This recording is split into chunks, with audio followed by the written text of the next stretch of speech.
Welcome to the world of cinematics. Today we're going to be talking about the Winter Soldier and Falcon. Falcon and Winter Soldier. A new series that just came out. So we're going to go ahead and actually have Stefan. He's going to give his little thoughts and kind of summary of the show so far. There's 2 episodes out. If you haven't seen it, go on to Disney Plus and watch it. We actually recommend it. So go ahead, Stefan. Thank you, Robert. I wanted to let you, the audience and you all know that we appreciate Robert. The reason he butchered that first bit is because he spends late nights editing and drinking highly caffeinated drinks and things like that.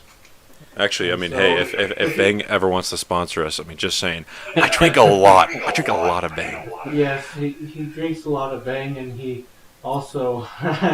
Never mind, I'm not going to say that. Stefan! So, I just wanted to give an intro to the show because I've been excited for this show for a very long time. I was supposed to see it last August. Didn't happen. We all know why.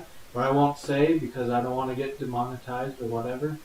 So, this show takes place pretty much after Endgame, and it's about... the Winter Soldier, or Bucky Barnes, and Sam Wilson, who's also known as the Falcon. He's the guy with the wings. Captain America has passed the torch on to Sam, but Sam in the show initially refuses, and the show goes over that legacy of Captain America and what it means to be Captain America. The reason I've been excited for this show is because it feels like the natural successor to the Winter Soldier. Now, I liked Civil War, which is the actual sequel to The Winter Soldier, but I felt like it wasn't as grounded, it wasn't as gritty as The Winter Soldier. And sometimes it was just as brutal and just as cool, but for me, it always felt like it was in a different world somewhat, set aside, whereas The Winter Soldier had this very serious tone. And with some levity, of course. And the Winter Soldier, Falcon and the Winter Soldier picks up where the Winter Soldier left off. Pretty much with Bucky rediscovering who he is, and the Falcon living up to the legacy of Captain America. And so far, I really like it. You're such a nerd for superheroes. I can't believe we even bothered to let you on here, Stefan. No, but I agree. I'm not as big a fan of Captain America as Stefan is. Very few people are. Yeah, very few people are. I remember Stefan was a huge fan even before the movies were made, and he was super excited when Captain America, the first Avenger, was released. And so to have the legacy of Captain America continue on with these 2 characters, well, 3 spoilers, but it's really good. There's a lot of things I do appreciate. I do appreciate the most. It doesn't look like a CW superhero film or a TV show, because that's something that always bothered me. Is I always loved, seeing what Arrow and Flash was doing, but their fight scenes were really hit or miss. Whereas this show so far has been dynamite every time. I'm very excited to see much more, especially with what happened at the end of episode 2, and just the continuation of building up on this, as Stefan said, kind of this inverse as opposed to the full multiverse of Marvel in general. And I appreciate the actors; they really work well together, and action's great. And Jed had a couple things he said about camera angles, and I think Robert said something about that as well. Yeah. There were a few moments when, for me, you could tell that the shooting had been interrupted, and we won't say why, but I think we all know they had been shooting when some things started going down that caused them to have to delay, and then wait till things had calmed down a little bit to start doing their reshoots. But anyways, for me, there were 1 or 2 moments where you could tell that, these people weren't in the same room together, or, certain lines of dialogue were supposed to have other things in between them that they didn't have time to get around to shooting. But that's really been my only qualms so far. I thought they've done a great job with the production value, with the action, everything. Like what you were saying, those CW superheroes shows, a lot of them I've actually liked, but even the ones I liked, they're like, okay, yeah, but don't watch this season, it's not good. Or, yeah, but this part hasn't been great. Things like that. And so far, this and WandaVision have really lived up to Kevin Feige's promise of these are going to have just as high standards as our theatrical MCU movies. The only difference is they're going to be split up into episodes and you're going to watch them at home. That they're going to have this budget of a movie, the acting of a movie, directing of a movie, every single thing must be to the highest quality possible. And it has really, really shown. And I got to say, for camera work, I mean, what makes we lost you, Robert. Our audience didn't lose me because my mic's recording. However, I did mute myself to take a drink of water so we wouldn't hear the gulp of my drink. Okay, Aquaman. It's Marvel, not DC. Wait, it's DC month. We might be onto something. So, what I was saying to these guys that audience could hear was that for telling a good story through TV, you really need good camera work. And I think one thing, because I honestly, Jed, I had I couldn't really tell that there was splits for me because I didn't really know that they had to film some people separately. Now, are you talking specifically about the therapist scene? Yes, that was the biggest one that stood out to me. That makes more sense to me because the way they had the camera placed and how it was like so focused on their face and everything. Every once in a while, just feels kind of choppy, disconnected. Mm-hmm. But see, I think that kind of plays pretty well to Bucky's story. Right. Now that we've seen the second episode, we're understanding a little more. So I think, even though it was kind of a hiccup, if you look at it from a story perspective, it kind of worked out, just not as well as it could have, but still worked out because you get to see this close up on Bucky's face, just kind of sitting there during this therapy session, thinking all this stuff I've gone through, I'm trying to fix. What can I? And now I didn't quite understand the therapist side of things. Honestly, I feel like for her they should have just kept it maybe a full shot of her or something. I didn't see a reason to do that much of a close-up, but for Bucky I could understand it because it kind of gives that value of we're kind of in his head right now. What's going on through his head?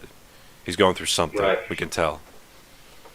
I guess just from my perspective, because that is a great question. Why would they have kind of that close-up on the therapist and then that close-up on Bucky?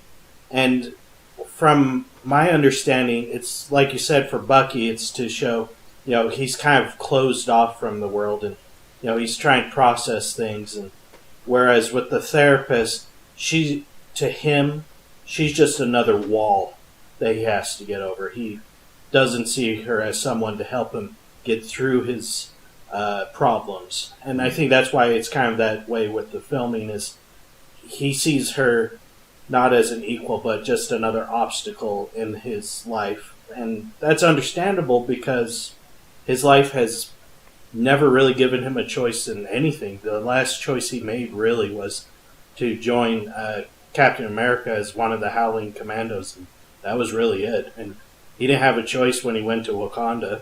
That was taken away from him too because there was no other option, really. Mm-hmm. So that's how I interpreted that. You had something you were going to say? Well, I was just going to say that, for me, you can kind of tell that the therapy scenes were the last things that they shot because it does continue on into the second episode as well. But I do think that they are kind of making the most of it.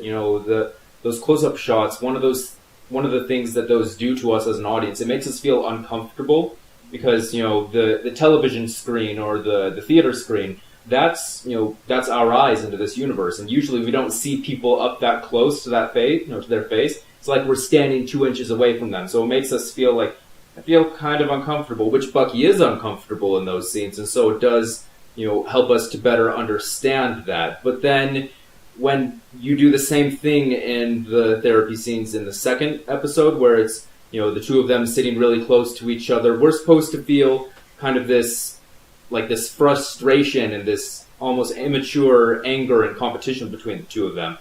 But instead I felt uncomfortable. I'm just like, what's going on? Like, I know they're having a funny staring contest, but I don't know. This doesn't feel how it should.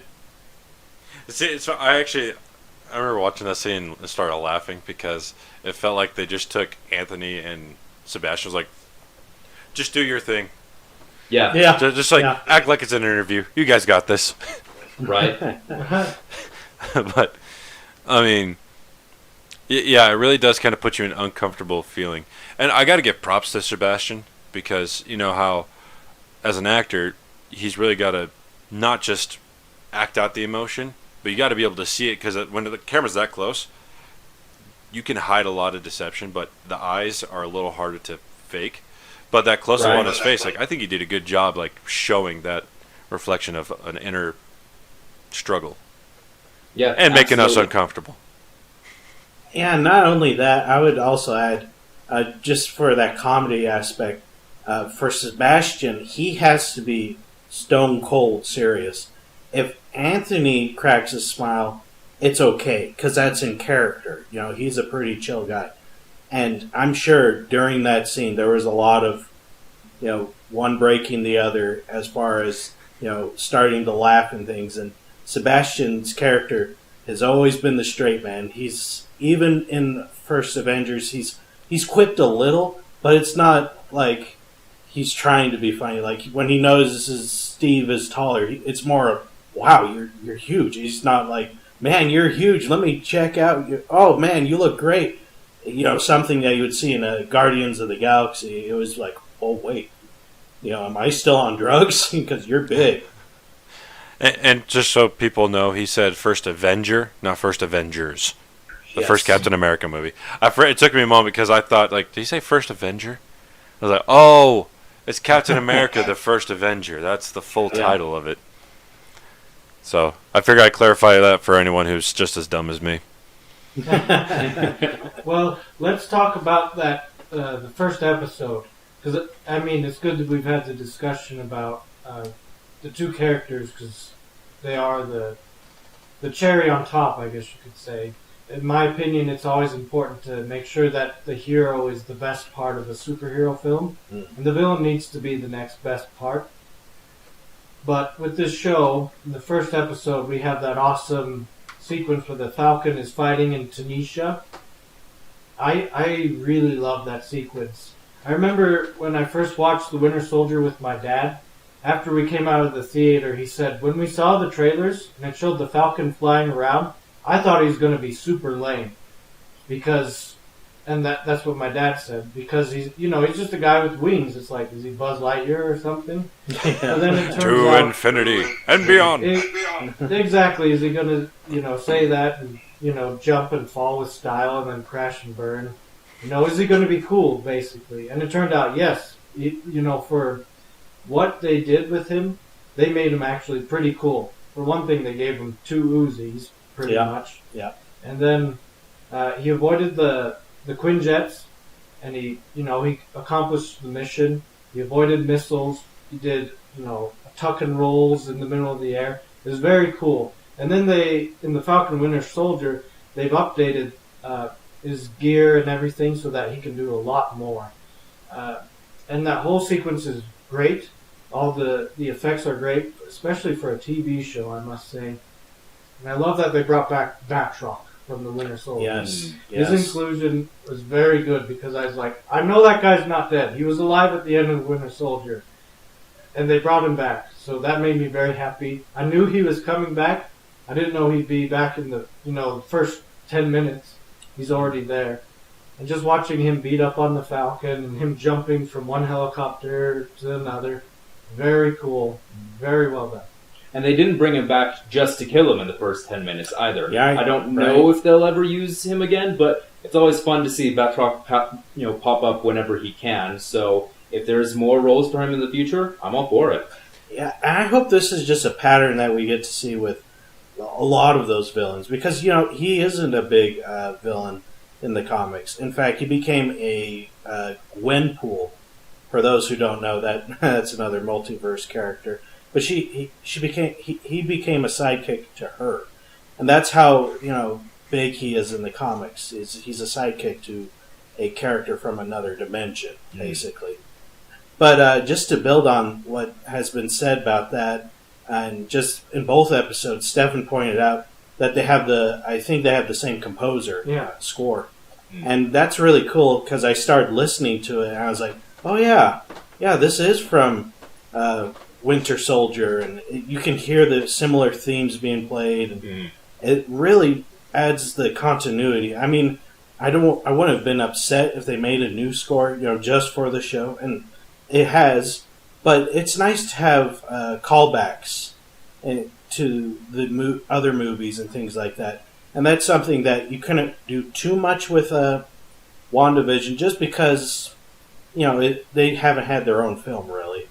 And that was okay, so now they can introduce more scores from that show for those characters in the future. But that was something I did appreciate. I also liked that we get to see both heroes, I don't want to say in their prime, although they are in their prime, but just doing cool stuff. We get to see a flashback of Winter Soldier when he's a deadly assassin right after when we see Falcon taking on Batroc. And just seeing the two in action just gets that hype build up because of what's going to happen at the end of at the end of episode 2 in the finale, probably, with what the direction they're going with the villains. And that's pretty exciting.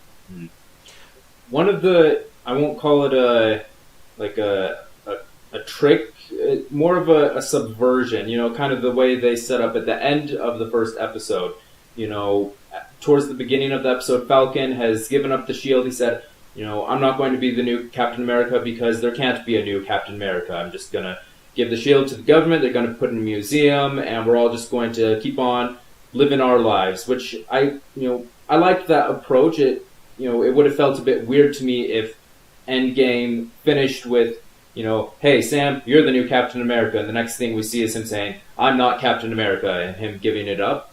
But they kind of fixed that for me by, at the end of the first episode, having, and now, you're new Captain America. And it's this guy who's played by Kurt Russell's son. He's got kind of that, hi, I've got my winning smile, and everyone loves me, don't you, America?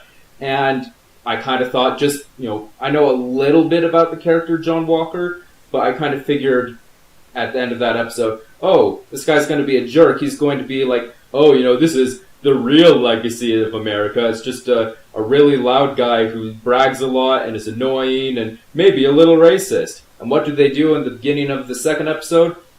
He's got a black best friend. He's dating a Latina chick. But beyond just, not being racist, he recognizes he can't fill the shoes of Captain America. He's kind of like the MCU's Kylo Ren. He's trying to live up to this ideal, and he knows he won't be able to. And it's not just, oh, I'm going to try hard. He's honored by this. He really, really wants to do his best. He's a good guy, which I wouldn't have expected.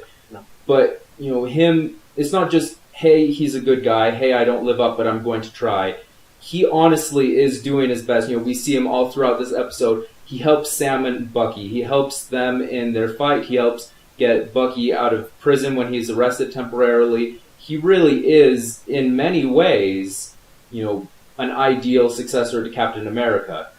But there's something that was bugging me as I was watching. To me, he kind of felt like, Tommy Lee Jones's character in the first Avengers movie. If he had been in that boot camp, he would have said, that's the guy who's going to be our Captain America.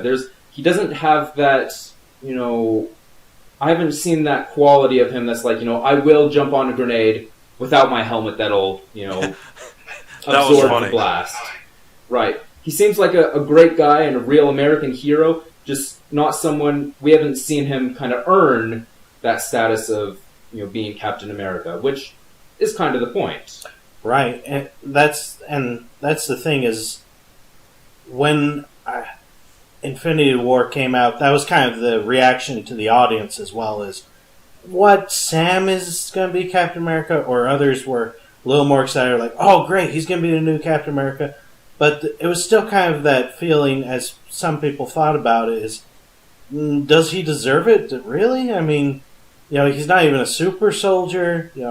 He uses wings to fight, all these things. But then the internet kind of gathered together in unity as soon as John Walker got the shield. They're like, okay, no, you can't have the shield. Sam can have it. You can't, though. Which is interesting to me because I was kind of more open to the idea. I was like, okay, I bet he'll earn it. Cap at the beginning of his first film, there's no way he could have used that shield.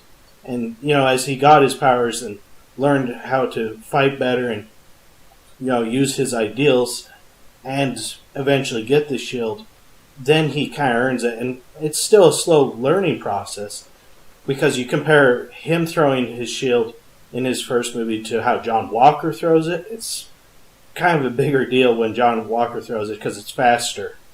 And, if Falcon was as fast with the shield as John Walker is, people wouldn't like that. They want to see him learn, grow, and earn that shield. If Winter Soldier had the shield, we would expect it to be thrown easily. Because we've seen him do similar stuff with it. Exactly, and he's a super soldier, but John Walker doing it, someone we don't even know. I think that was just brilliant storytelling, just for the TV show in general, because whether you end up liking John Walker or not, that first reaction of, oh, he can't have the shield, it does enter into your mind, and that's a brilliant way to do it. What do you think of John Walker, Robert? It's funny because if you guys have seen Cobra Kai, they do a great job of keeping the gray area between, oh, I'm on Johnny's side now. Oh, wait, no, I'm kind of more on Daniel's side now. I kind of feel that way with John Walker. I see where Bucky is coming from. It's yeah, what the freak, Sam? Why'd you give up the shield? And then seeing from his Walker's side, it's I can see how he is trying to put on a face to become Captain America. Right. And he's having this struggle. So it's I'm seeing both sides of it, and I really enjoy it. And I honestly think Walker could probably eventually become the Captain America. He just needs to learn from the people who have been around Captain America.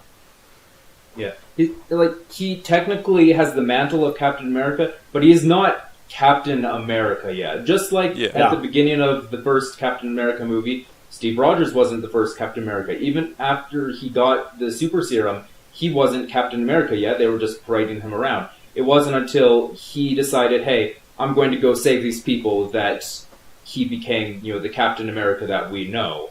And so, we've seen this Captain America out in the field, and while he's been a good person helping people, he's been doing these missions because he's Captain America and he was ordered to. We haven't seen him act of his own volition to do something good for others yet. Right. A big part of the MCU's version of Captain America, and even to a certain extent in the comics, is his ability to defy authority. The first Captain America defies authority to go save those men. Second Captain America, he defies Hydra and S.H.I.E.L.D. to basically save the world. In Civil War, he defies the Sokovia Accords because they're dumb. And, But beyond just because they're dumb, to save his friend. Right. So to save his friend and potentially the world. And then Infinity War, he's been defying authority and doing his own thing because he knows he can trust himself, which is the opposite of someone like Tony Stark or even John Walker, as we see him so far. And in the comics, it's true. He's very by the book, not in the sense that he's a goody two-shoes, but that he will follow orders. He is very much a soldier, and until he like you said, Robert, he has the potential to be a good Captain America. It's just he also has the potential to be a terrible one as well. Because in the comics, he's a very complex character. He's not just a Boy Scout, and he's not just a turd either. He's a bit of both, and you don't ever really know where he's going to lean. It just depends on the day. If he has a bad day, it's going to show. So it's like an actual soldier. Interesting. Right. So, Right. like, one thing to kind of build up on what Jed just said about how Captain America was kind of being paraded around. That scene in the first Avenger where he's sitting there in the rain drawing a circus monkey, and Peggy walks up and is like, "Is that how you view yourself?" or something like that. I'll have to go back and watch it. Right. Make sure I get Right. that right. Right. But Stefan, you've probably seen it a billion times. Am I right on that? Yeah, no, that's the gist of it. Okay. They were like, "Do you want to be a lab rat or a circus monkey?" Yeah, a dancing monkey or a lab rat. That's it. Yeah. Uh, So that kind of came through my mind with Walker. I was like, he is being paraded around a lot, and He now it's doesn't like, want to be, but yeah, he is. and now it's like I'm kind of waiting for that moment where he makes the decision to defy orders. To go like, Right. So you were saying that he kind of leans here and there, like follow orders, and then he just kind of does whatever. I'm waiting for that moment. That moment, I feel like when he does say, "I'm going to go out of my way to do what's right because I know it's right," versus I have to wait till I'm ordered to do it. I want to do it, but I got to wait. And I feel like once he makes that decision, then he is getting closer to being a Captain America. Right. Right. And that's the thing is, spoilers, potential spoilers, I should say. But for the John Walker character, he could really go either way. He could turn out to be a total jerk and be selfish and do evil things. Or he might remain in that gray area just because we don't know what version we're looking at here. Mm. From what they have told us, he seems like a really good dude. And I would hope they continue with that just because it would kind of fight against that cliche of him just becoming evil for whatever. Mm. I mean, it might be a good reason, so I won't say I'm totally against it. But it would be more interesting if he remained good, just because it would be another ally to have. But, we'll see what they do with that. I think that they will continue to butt heads, but I think the moment and I hope this is how it goes, because like Aaron said, he could totally be Agatha from WandaVision and turn out to be, it was him all along or whatever. I'm hoping that he's actually a good guy and they butt heads a lot because they're more similar than they are different. Yeah. And they have the same ideals, it's just they have different attitudes about it. And that they butt heads, that maybe they fight, but then eventually John sees that he's been played too. Kind of like the same way Captain America sees that he was played in the Winter Soldier. He's just being used this whole time. Mm-hmm. Or even in Civil War. Because that's what Zemo does. So maybe he'll use him. Who knows? But I think once he sees that, then he'll the light will turn on in his head. He'll come to himself and then say, no, I'm going to do the right thing now. And, become potentially U.S. agent who's another alias that he has, where he's not Captain America, but he pretty much functions as a version of the character. And speaking of Zemo, he was briefly introduced at the end of this second episode. It was the sort of thing where like, oh, we have to go talk to him. Are you sure? All right, let's do it. And then it just shows him in a cell with this epic classical music. It was a great re-entry for Zemo, and very much looking forward to what he does in the next episode and possibly the rest of the series. I've got a question, though. They kind of seem to be setting him up like Hannibal Lecter. Like, I'm the man in the cage and you've come to me. But what I'm wondering is he more like Hannibal Lecter in Silence of the Lambs, or like he is in Red Dragon? Now, in Silence of the Lambs, he's a guy in a cage and he's able to help the hero, but he has his own motives. He finds a way to break out and escape and to do all manner of villainy in the future. But in Red Dragon, he stays in the cell the whole time, but he still manages to find ways to communicate with people outside without anyone finding out how, and he's able to send attacks or manipulate things all from within inside of his cell the whole time. So do we think Zemo is behind the events of the series, what with the Flag Smashers and the Power Broker and all that? Or is he a wild card that is going to take advantage of this to get free and do his own thing? If I feel history like a has... wild card. I would like... I was just going to say, if history, at least within the Marvel Universe, has shown us he's a wild card. Because his plan in Civil War would not have worked at a better moment during the Avengers. Because if it happened just after the Sokovia Accords were signed and people decided what side they were on with that, he could divide them, but it would be much harder to do it then. And there's just a lot of things that fell into place that allowed his plan to work, with Peggy's death, with Tony being separated from Pepper, all these things that obviously weren't in his control, but because of all these things, because he knew the Sokovia Accords was going to be a thing, and that the Winter Soldier was out there, and he could blame him for the bombing, he could take advantage of that. And I think that would be way more interesting to see him just doing stuff to take out the Avengers still. Because that is his end goal. He doesn't care about power or anything like that, except the power that the Avengers have. And he just wants to eliminate that, no matter what form that takes. And I think that would be way more interesting than him being in charge of the Flag Smashers. Sorry, I hate that name. Yeah, it's not the greatest name. You can't. How do you smash a flag? It's cloth. Maybe it's the flag that they put up on the moon, the plastic one. There you go. Because there's no wind for it to stand up. Was their name made by Hulk before him and Banner? Yeah. Flag smash. Do we want to talk about the Flag Smashers so far? What we think of them? I think she has a lot of freckles. Yes, she does. Mm. She's it taken shocked a lot me of how souls. many freckles she had. When she walked around that corner, I was like, "Are you like the Queen of Gingers? That's a lot of freckles. How many souls do you take a week?" She was hibernating in her cocoon, and then he woke her up, jerk. Yeah, that's how she spent the 5 years in the blip. Yeah. She's just waiting, growing stronger. She didn't actually get blipped. And yeah, she didn't actually get blipped, did she? No. The Flag she Smashers, wouldn't have. they think that the world was better during those 5 years than it is now, and they're not trying to kill off populations so that they can go back to that. But they do think there were a few things that maybe we could go back to. After such a big catastrophe, countries started to put their differences aside and work together, and they say, hey, we like that. We should do bad things so that, maybe our countries can work together again, or maybe we can just do away with countries entirely. We'll just be one people. That's always worked, right? Yeah, because everyone just loves each other in this world. We all get along.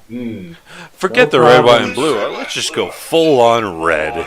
I mean, hey, I'd be fine with there only being one country in the world, so long as the country, agreed with me and my politics. But it never does.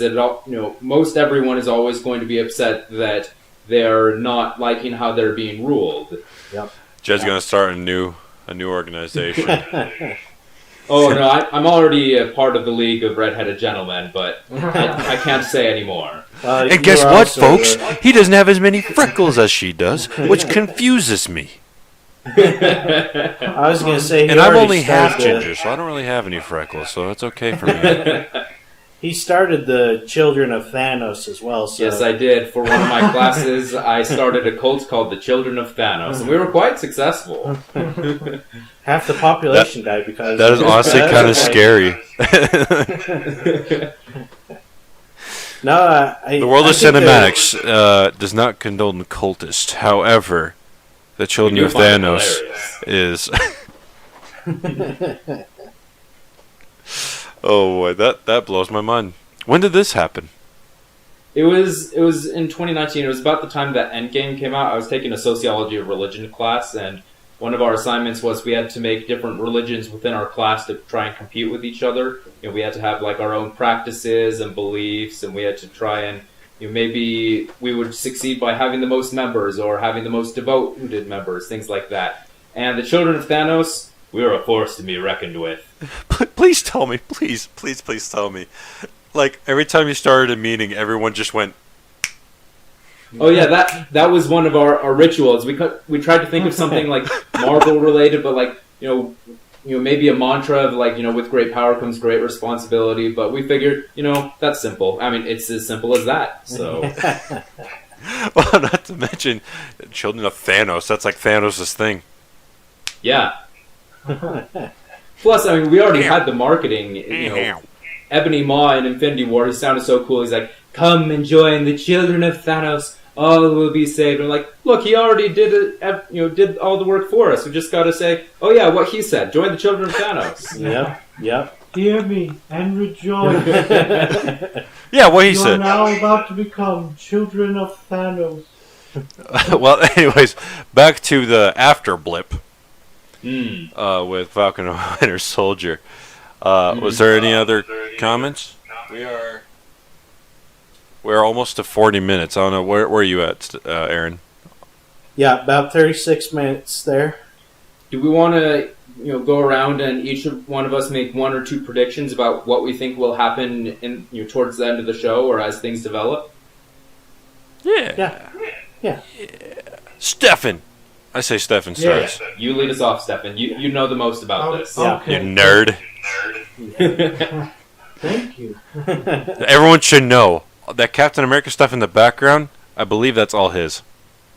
That's correct. Besides those are bobbleheads, right? Yeah, I have a Captain America bobblehead. Besides true. those, the Where's that masks that- It's kind of small, but it's up there. Yeah, he's up there. Oh, okay. Mine's bigger than his.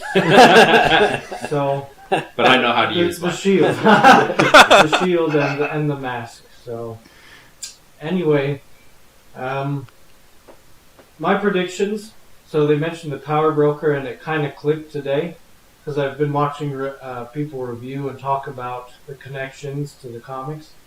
So my prediction is it'll turn out that, and this may or may not have been clear to you, Robert. It's not clear to us at the moment, but I'm guessing John Walker has a super soldier serum, despite what he said in the interview, and that he's kind of going after the Flag Smashers because they didn't steal vaccines; they stole super soldier serum, and they're going to distribute it to the masses to become one people, or at least have the manpower to become one people.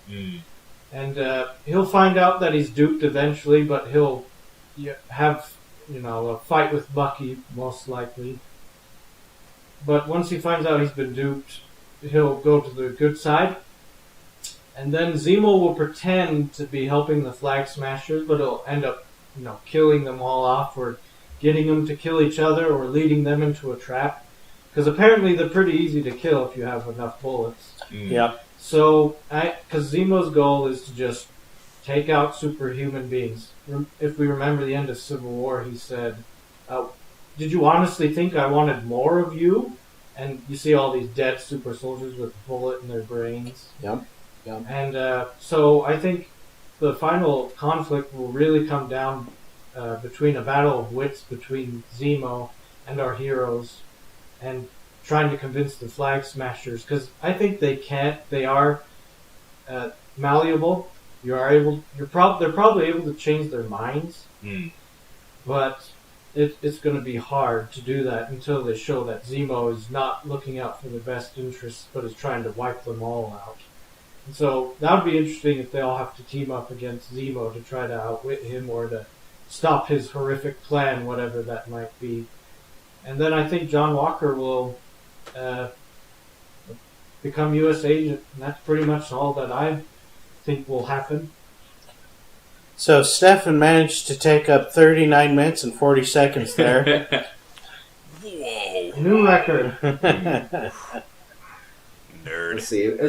As far as predictions that I'm going with, I don't know a whole lot about this section of Marvel, or really Marvel in general. Growing up, I was more of a DC kid, but just going off of what I do know and what I've seen, I don't think that John Walker is going to finish this series as Captain America. He might finish as U.S. agent. I honestly think that he's more likely to not even make it out alive. I think he might, his big moment to show that he's worthy of the mantle of Captain America is to die and actually, fall on a grenade or something like that to save others.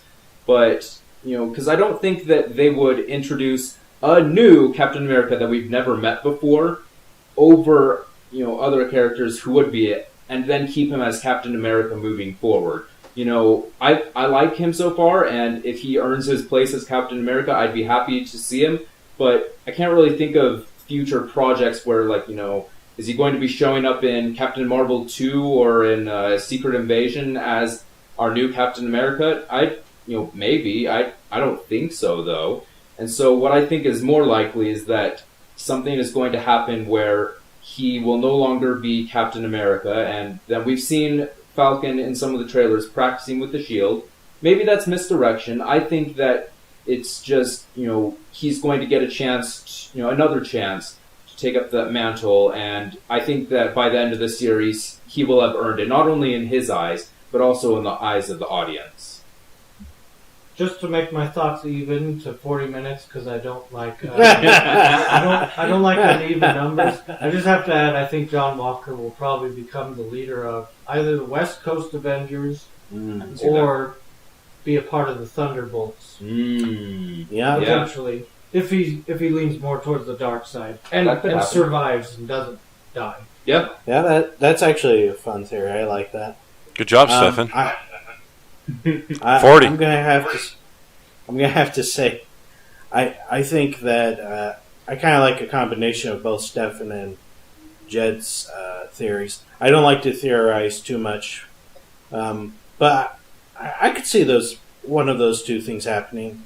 I just hope it doesn't end with a shot of a cabin in the middle of the woods with Steve and Bucky appearing to be outside drinking coffee, and then you see them go inside, and then you hear Black Kid calling out for Falcon to come and save him. Black Falcon, come save me. I do say, just another note, I actually do think, they joked about in the first episode, I do think Captain America is hiding on the moon. Or maybe not hiding, but he's up there. Because they have, talked about Sword and adventuring out into space and stuff. And then there also is, precedent in different iterations of Marvel for Captain America to be hiding on the moon. So that could be a fun way to explain why we don't really see him anymore. But maybe you could bring him back for a phone call or something like that. Yeah, that could be good. Any thoughts for you, Robert? Any predictions, wild, crazy theories? For me, it's kind of hard because I only have seen they only have 2 episodes released, so it's hard for me to actually come up with a prediction. I do think that what could happen is John Walker is going to do something that could earn him the title of Captain America, but he sees how Sam is building up, and it would make a better candidate. And I feel like eventually he may even turn the shield back to Sam, and Sam may even just say, I feel like it should be retired, and then he'll probably get another shield himself. Okay. Yeah, and then, that could be. Or not even get a shield. He probably may even just be like, hey, Bucky, here's something similar. Right. It's a Frisbee. Yeah. It's a Frisbee. It's a shield. It can kill. Because, isn't there also a comic where Bucky becomes Captain America? Yeah, for a short little bit. Both Falcon and Winter Soldier have been Captain America at different points. So I feel like that's kind of how it could go, is that Sam will take it and then maybe even just turn it back to Bucky and be like, hey, because we see in the second episode, spoilers, where they're sitting together and then with the therapist after the staring competition, and then Bucky just kind of releases saying, if he was wrong about you, then that means he was wrong about me. And so that shield is way more important to Bucky than it is those other two. So that's kind of what I'm thinking, is that we're going to see this development. It's going to go back to Sam, and then Sam's going to give it to Bucky, saying, no, Cap. You are... That could be. That's just kind of my thoughts so far. We may revisit it. We're definitely going to... We are going to revisit this. Right. Of course. Right. So, then we could probably redo predictions and stuff, and I might be able to get a better one. Yep. Yeah, Oh. there's been a lot of people bad-mouthing the idea of, theorizing and, talking about what could happen next with a lot of these franchise films. People are saying, these expectations, they ruined this, and people are upset because this didn't happen or that didn't happen. And I do definitely think there's a grain of truth to that. Some people are disappointed when their ideas don't come to pass. But, it's part of being a fan, is just, having fun guessing with what'll happen next. It's just, speculate responsibly. Yeah. Well, and I think it's a good way for fans to want to keep watching the show. Right. Because I know for me, I'm taking all these guesses. It's like, now I'm kind of curious. What do they have planned? What Right. are they going to do? Something that I'm not expecting? Yeah. Yeah. Like, I'm looking forward to this next episode. Gosh darn it. It looks, it's true about theorizing. I try not to do too much, not because I'm afraid it's going to be wrong, but I kind of like being surprised. But if somebody presents a theory, I like to hear it because it always has potential. I remember when Force Awakens came out, or the first trailer came out, I heard this guy thought Kylo Ren might be a secret apprentice to Obi-Wan because he has a red lightsaber and maybe Obi-Wan kept Darth Maul's lightsaber after he killed him. Something weird like that. But it didn't matter that, that I thought it was a little weird or anything like that. What mattered was that he was excited about it, and it was something that we could talk about, And, whether it's right or wrong, your theory, your personal theories, or somebody else's theory, it honestly doesn't matter too much. I mean, unless you're putting money on it to gamble or something. Just enjoy it. And that's all I can advise. I mean, if they did do something that's totally horrible in your view, then don't support it. Right. It's about having fun guessing, not about holding people to unrealistic expectations. Right. Like that whole, if you don't agree with me, I don't like you kind of mindset. Right. It's very much, here's kind of what my thoughts are. Oh, you did something different? You like it or you don't? Yep. It's March Madness, really. Yeah. You're just throwing in your bracket and saying this might happen. And you could be wrong, and you could be, happily surprised. Yeah. Well, unless we got anything else besides comment down below. Yeah, tell us your theories for what could happen in Falcon Winter Soldier. Are you liking it so far? Are you disappointed? Do you think that, it's good so far, but you want to see where it goes till you make your judgment? Just let us know in the comments. Do you think John Walker looks like the old man from Up when he wears the helmet? When was the first time that Robert said strawberries on this podcast? Comment which episode below. Do you think John Walker is good or evil, or that his ultimate path will be good or evil? Let us know in the comments section below. I just remember which episode I started the strawberry thing. Alright, don't tell people Don't so tell. that they can go look for it. Oh, I won't. I'm not telling them. I'm not telling them. No, Bert. No, I'm kidding. Yeah, comment down below. We gave you plenty of things you can comment about, and also please like, subscribe, and even more so, please share with your friends who you think may like this. Because if you want us to keep making more podcasts, it helps us when you share it, and then we can continue and we can build up, and we can have a bigger discussion with everyone subscribed. And also, you can support us in the links that we have down below, and check out our other videos as well. There's one more thing. What was it? It was right there.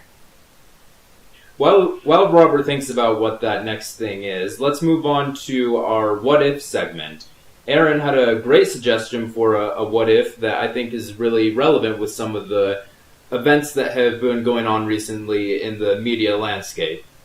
Yes, so with the release of the Zack Snyder cut, originally Justice League was supposed to be released before Infinity War. And the what if is, what if Zack Snyder's cut was released at the same at the acquired time that I had originally. Not the Joss Whedon version. Not the Josh Whedon, the Zack Snyder version. And specifically, how would the audience perception of Darkseid be versus Thanos? What are the similarities? What are the dislikes? And how would that affect the audience's point of view? For me, I think the one thing that would be the biggest similarity is the line, "You should have gone for the head." Spoilers alerts. Ares, with his axe, hits Darkseid in the shoulder, just like how Thor hits Thanos near the shoulder. It's kind of towards the center of his chest. But in both cases, had they gone for the head, the bad guy could have been dead for good. And if it was Darkseid that was done first, I think Marvel would have been sweating a little bit and may have to rethink how Thanos was going to be almost stopped in Infinity War. Yeah, I think the almost you should have gone for the head moment. Was a great moment in Infinity War, but they might have thought maybe they wouldn't have changed it, but they definitely would have thought about maybe should we change this just a little. But yeah, I think one of the biggest differences between Darkseid and Thanos, at least how they're presented in Infinity War and the Zack Snyder cut of Justice League, before Infinity War came out, no one really, or at least general audiences, they didn't really care about Thanos. People are always hyping him up, and he's like, oh, he's going to be the biggest thing, you got to care about this, but people's reactions was, all he does is sit in a chair. Yeah. Why should I care? He's the guy in the chair. Right. But Darkseid, on the other hand, I think in this movie that's over 4 hours long, he had less than a minute of screen time. But in that minute, he was like, okay, hey, these people on Earth are a threat, but they have something that I need. And so I'm going to begin preparing immediately to get on over there and take what is mine. And then the sequel to Justice League would have centered more on that conflict. And so while very similar to the Avengers, the first Avengers movie, the villain was a lackey of the real villain, it would have done so in a way where the real villain wasn't just, sitting back thinking, interesting, I'll keep on learning before I finally unleash my master plan. Darkseid definitely proved to be more proactive than Thanos. Of course, when Infinity War came out, people would have said, oh, okay, so he does do things. He isn't just a guy who likes sitting on a chair. And then, people would have started talking about their tactics and how powerful they are and their motivations, rather than the fact that they both look really similar, are super powerful, talk kind of weird, and are kind of crazy. Just imagining this scenario for myself, there would be obviously knuckleheads on both sides saying, who's better? Who's the better of the two? Who did it first? And all this stuff. And to me, I'd like to think that back in 2017, I'd have the wisdom to say, yeah, they're similar, but they are not the same character. And that they're both, from what I have seen of Darkseid in the Justice League, he's good. He's a sufficient villain. He's intimidating, and he has some potential to be quite scary in the future, as it showed us some potential scenes of him taking out big players in the Justice League. Potential spoilers. He takes out Aquaman and may have had a hand in the killing of Wonder Woman in an alternate vision that Cyborg has. Things that may come in the future. Yeah, kind of like in the Christmas Carol where Scrooge sees himself potentially dying and nobody cares that he died because he's a terrible person. Kind of that same vibes there. So, I'd like to think that I would have the wisdom to say, no, they're both good, and they may be similar, but they're not the same. The motives are different for both of them. Yeah, both of them are trying to acquire something so that they can have greater power, but what they do with that power is very different. And I don't think we're going to see Darkseid cry. Yes. So there's enough differences there that you could sort of pull back on the reins and say, no, they're both cool. It's very much like Batman and Black Panther. Very similar. Both are rich. Both have the ears and the black suits. Both are highly skilled martial artists, but they're not the same. And I can honestly take a step back and say, no, they're both cool. Which one's cooler depends on an individual. But for me, I'm like, they're just both cool. I like them both. I haven't seen it, so I can't really say much. However, I would like to point out the fact that, yeah, sure, they both kind of went. They may have. You said they went for an axe hit on Darkseid. Was it pretty similar to Thanos, like how they did it? Yeah, Like- it Yeah. was. It was. Do you remember in the theatrical version, the flashback where it shows Steppenwolf invading Earth in the past? Mm-hmm. So it was that exact same scene, except in this version, it was Darkseid, not Steppenwolf. And when the Cooler. old gods were fighting Darkseid, they finished the fight with Ares, jumping up in the air, kind of like Thor, and bringing his axe down. He didn't throw it like Thor did, but he brought it down in a similar manner, and he buried it kind of in his shoulder and He cut pretty deep, almost cut him in half, and similar to the axe, almost cutting all the way through Thanos' chest. Yeah. Granted, there wasn't this moment of like, I'm going to hold you and tell you, oh, you should have died for that. His minions pulled him back out of the battle onto a ship pretty quickly, but as far as the actual move and how close it came to killing them, pretty similar. It was Okay, very similar. Because here's what I gotta say about it: a fighting move's a fighting move. Yeah. Like, I don't care who did it first; it's a fighting move.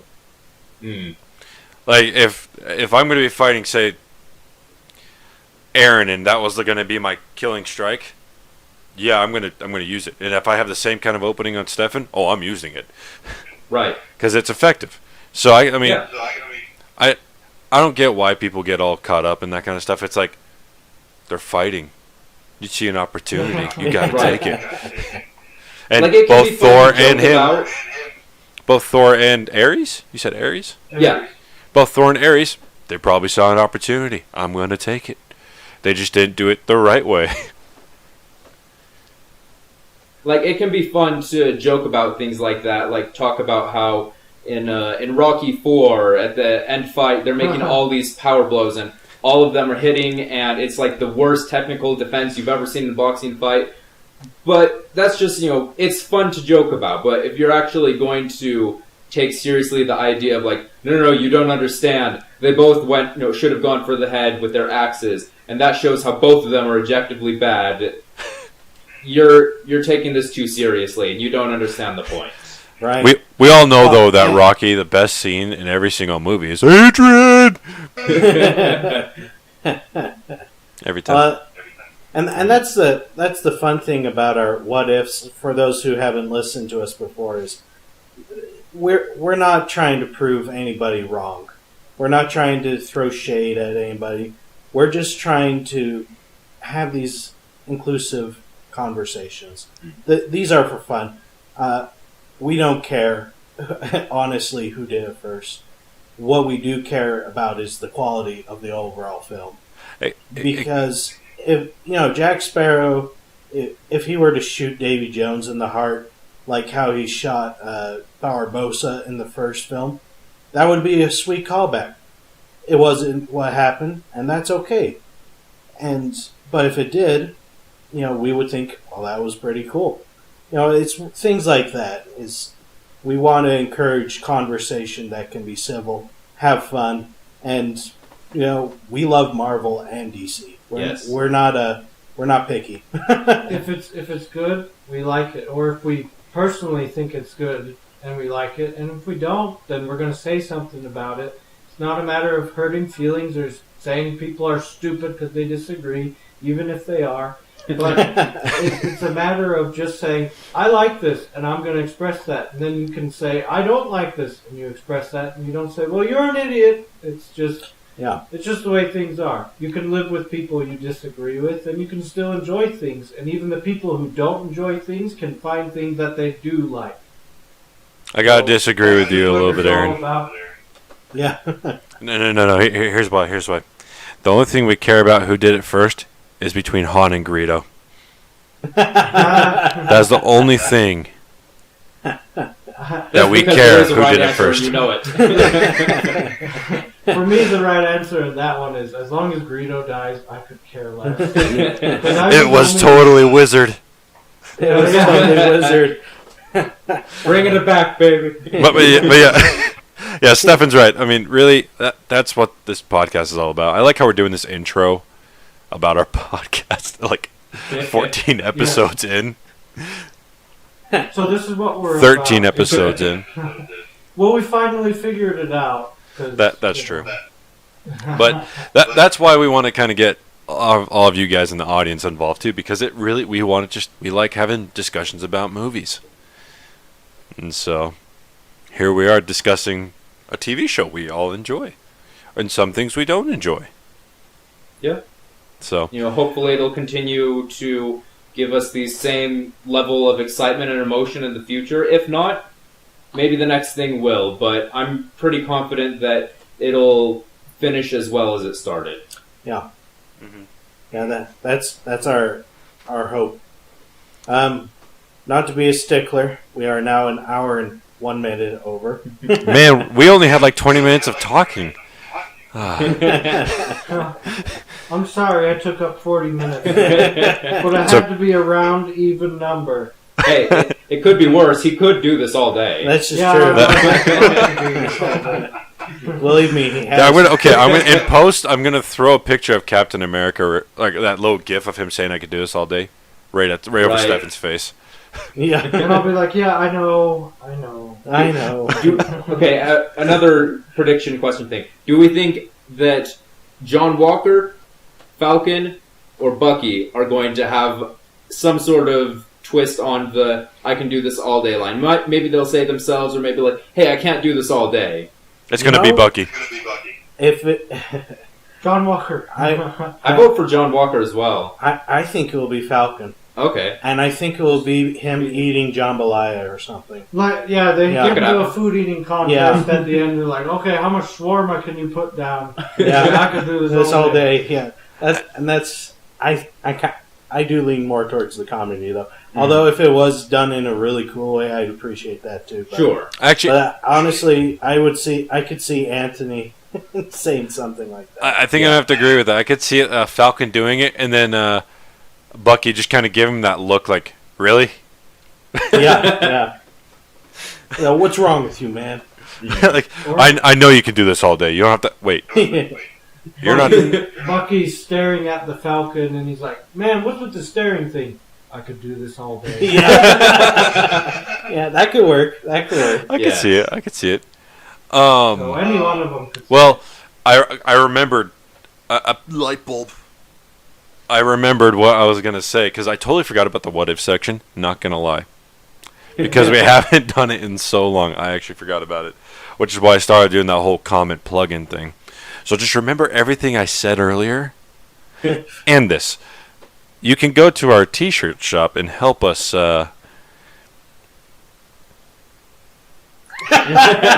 can show your appreciation for our podcast and advertise to your friends by Yes. wearing some of our merch from our store. That's what it was. Thank you. I'm gonna. Money. We want money. Any way that you could show your support for us would be greatly appreciated. Yeah, we really do appreciate it. And for those who are audio listeners, you can check out our YouTube channel. It's The World of Cinematics. You may have to look up specific videos for now, but that's why we're asking people to comment, because it'll help the YouTube algorithms actually mention us when you type in our podcast name. So, yeah, please do that, and we will see you next week. And stay tuned for our pitch stop this Wednesday, which I believe Aaron's turn, correct? That's Yep. correct. All right, so stay tuned for that. And for the audio listeners, once again, I'm going to go ahead and upload the pitch stop episodes. They're going to get quite a bit. Just kind of get 3 thrown in there in Anchor. And I forgot to upload episode 12 on Anchor as well. So I'm going to go ahead and upload that, and then you're going to hear this after you listen to the 12th episode. So my apologies out there, and I have no regrets. And I record it on Zoom, so don't worry, guys. All right. Catch you next week. All right. See you later.